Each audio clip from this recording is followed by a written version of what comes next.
one day I'll actually be ahead of my schedule and not film at midnight, but that day is not today. Hello, my name is Elise, and today I'll be doing the Asian Booktuber Tag. This is an original tag by one of my friends, Anja, and she created it about 2 weeks ago. I will link her channel and the video down below, but I am super excited to be doing this tag. I watched Anja's video, I loved all the questions, and as an Asian booktuber, I thought this would be super fun to do. I've mentioned this in a couple of videos before, but if you are new to my channel, first, hi, and second of all, I am half Filipino, so I will be trying to throw in some Filipino representation in this book tag today, but let's get started. The first question is, who is your favorite underrated Asian author? And I'm choosing a book more than an author for this question because I'm not sure if this author has other books. I'm pretty sure he might only have one, or one that might be of interest to me, but it's one of my favorite books and I think it's so underrated. Literally have never heard anyone else talk about it, and I think that is a shame. It's called Letters to Montgomery Cliff, and it is a book about a Filipino immigrant and all of his struggles and challenges and the ups and downs of immigrating to the United States.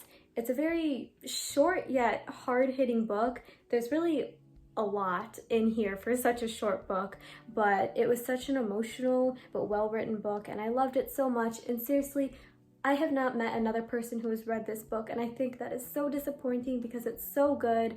It's not the easiest book to find in print. I bought this used quite a few years ago and I've been struggling to find more copies of it, but if you can find a copy, I definitely recommend picking this up. I have a Goodreads review too if you want to check that out, because again, this is the kind of book where I finished it at like 3 in the morning and wrote a review at 3 in the morning because I just had so many thoughts that I wanted to get out of my head and onto a Goodreads review just so I could put it all in words and have other people read it. There is queer Filipino representation, and again, it contains a lot of very heavy, hard-hitting topics, so keep that in mind if you want to pick this up.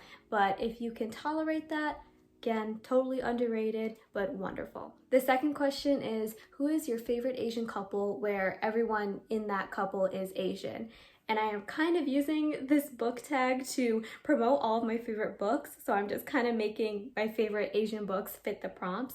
So I'm not really choosing a romantic relationship here, I'm choosing a friendship for this prompt, but I am choosing Darius the Great is Not Okay for this question. This book is so good. I loved it so much. It's this very quiet contemporary book about mental health and identity and family, and it's just amazing. And it has one of my favorite friendships of all times in there. I really think everyone should read this book, even if contemporary or even YA contemporary is not your favorite. Like I just said, the theme of mental health and figuring out one's identity were so wonderfully written in this book in such a gentle, tender manner, if that makes sense, and I really appreciated it. I thought it was very different than the YA contemporaries I usually read. The friendship in this book was very special to me, which is why I chose it for this question. I think you kind of have to read the book to understand the complexities of these characters, but I just thought they were very unique and real and genuine, and these two friends went together so well. They of course had their own ups and downs and struggles between each other, but overall I thought it was a very realistic portrayal of friendship in adolescence. The third question is, what is your favorite Asian queer book? And I'm kind of cheating because I'm choosing a book from a series I literally just mentioned, but I am going with Darius the Great Deserves Better. This is the second book in the series I just mentioned, Darius the Great is Not Okay, but I actually like this second book more than the first one. I just thought the themes that I enjoyed so much in the first book were so much more developed in the second book, and that's why I'm going to choose this for another prompt. But again, because I'm choosing this for the queer Asian prompt, the main character is in fact queer, and I thought that the theme of sexuality was wonderful in this book. It was very much developed, and I really appreciated the conversations that the main character had with his family and friends and the interactions he had. And overall, it's just such a lovely book, both of them. So for the millionth time, please check them out.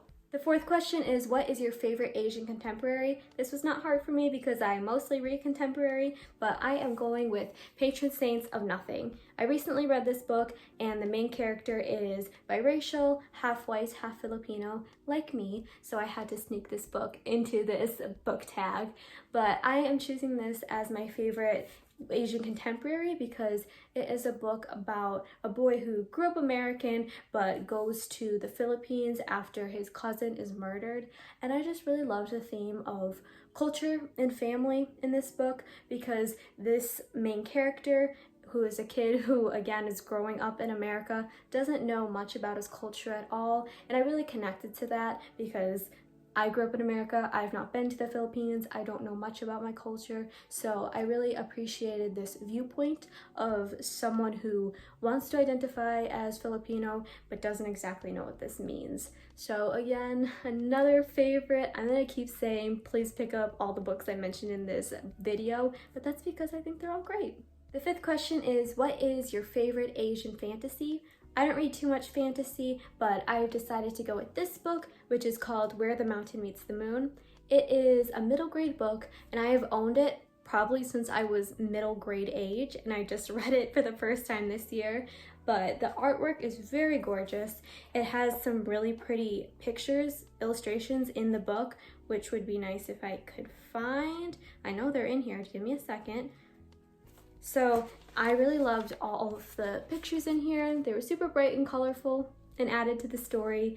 And it's about a girl who grows up with these stories that her father tells her, and her mom keeps reminding the kid that they're just stories, but the child goes out on some adventure where she actually meets some of these fantasy creatures. And overall, I just thought it was super creative and enjoyable. The sixth question is, what is your favorite Asian historical fiction book?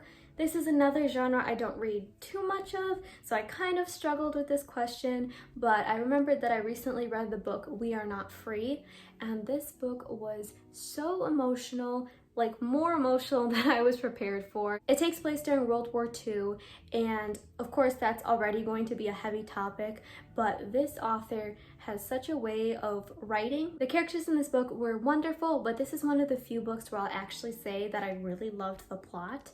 I don't read too many books for the plot. I'm usually a character-driven story kind of person, but I really loved the plot in this story. I thought it worked well with the characters, if that makes sense, and towards the end, I was not prepared for what the author brought to the reader, and I just finished the book in shock because I wasn't ready. And again, like I already said, it's super emotional, which I tend to prefer. So yeah, even though I don't read too many historical fiction books, this was definitely up there on one of my favorite books. I don't remember if I gave it a star rating, but definitely in the 4 or 5 star area. The seventh question is, what is your favorite Asian middle grade book? And I'm going with Other Words for Home.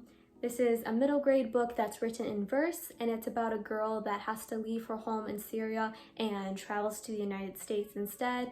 And she definitely faces some challenges during this move with her own family and her school and just adapting to her new life here. And I thought this was really wonderful for a middle grade book because it had very heavy themes, but conveyed it in a sense that a middle grade reader could definitely understand and interpret. And I just thought that viewpoint was very interesting because I don't read too much middle grade, so it was nice to see familiar themes through the eyes of someone much younger. Question number 8 is, what are some Asian books you are looking forward to in 2021? And for this, I'm going with The Ones We're Meant to Find. I saw this book on Twitter. I was very much attracted by the cover. I just think the art is beautiful on there. I mean, I don't even have to know what the book is about, and I'd probably still pick it up just based off the cover. But it's about someone who wakes up on this abandoned island, and there's some sciencey stuff involved. I'm not too sure what it's about. I read the summary a while ago, but it's been on my TBR for a while now. It's not out yet, so it will continue to be on my TBR for a while, but it just sounds super interesting. And I have not read this author's other book, but I've heard many great things about it, and I'm really looking forward to this one just based off of the early praise I have heard for it. The last question is just tag some Asian booktubers. I'm not going to tag anyone specific, but if you're an Asian booktuber and you would like to do this tag, I have all the questions down below and the original video, so go check those out. And that is the end of this tag. Thanks again to Anja for creating this wonderful tag, and please check out her channel. She makes so many great videos. She uploads like 3 times a week, which is so impressive to me. Seriously, she's one of my favorite booktubers ever, so please, please, please check out her channel. I would really appreciate that, and I'm sure she would too. But anyway, thank you so much for watching. Goodbye. I hate this. 8. Ugh. Oh my gosh. Ah, oh my gosh.